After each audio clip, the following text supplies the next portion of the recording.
శ్రీ సచ్చిదానంద సమర్థ సద్గురు సాయి మహారాజ్కి జై. సాయి బిడ్డలందరికీ కూడా సాయినాథుని ఆశీర్వాదాలతో మనము సాయినాథుని మహిమాన్విత స్తోత్రంలో 10వ శ్లోకాన్ని చెప్పుకుందామండి. సాయి రూపధర రాఘవోత్తమం భక్తకామ విబుధ ధ్రువం ప్రభు మాయయోపహత చిత్తశుద్ధయే చింతయామ్యహ మహన్నిసమ్ముదా.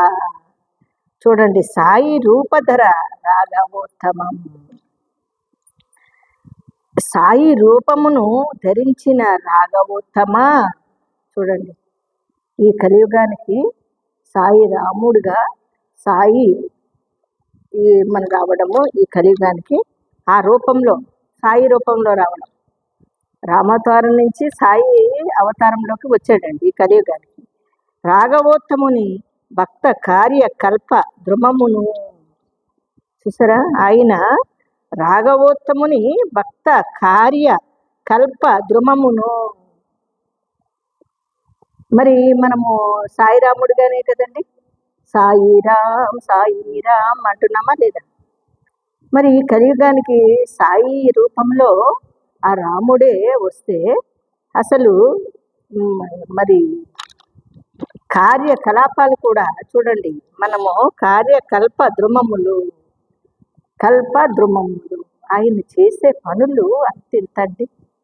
ఎంత అద్భుతమైన లీలలు ఇస్తున్నాడండి ఆ మహానుభావుడు.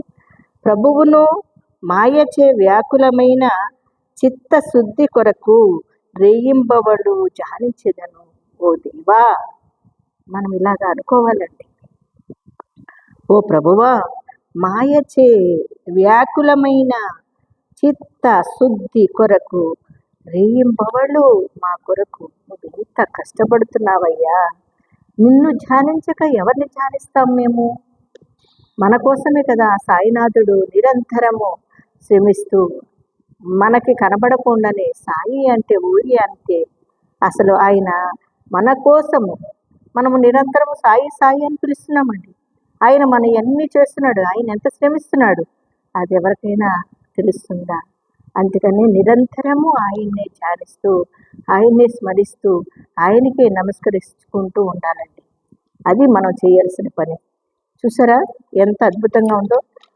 ఇక్కడ సాయి రూపధర రాఘవోత్తమం భక్త కామ విబుధ ధ్రువం ప్రభు మాయయోపహత చిత్తశుద్ధయే చింతయామ్య మహన్నిశమ్ముదా. కదండి, ఎంత అద్భుతంగానో ఉంది కదా. మరి ఇలాగ మనం ఇప్పుడు సాయినాథుని ధ్యానించుకుంటూ, స్మరించుకుంటూ, అలాగే నమస్కరించుకుంటూ ఉంటే చాలు, మన జీవితాలు ధన్యమైపోతాయి. అందరికీ సాయిరామ్ అండి.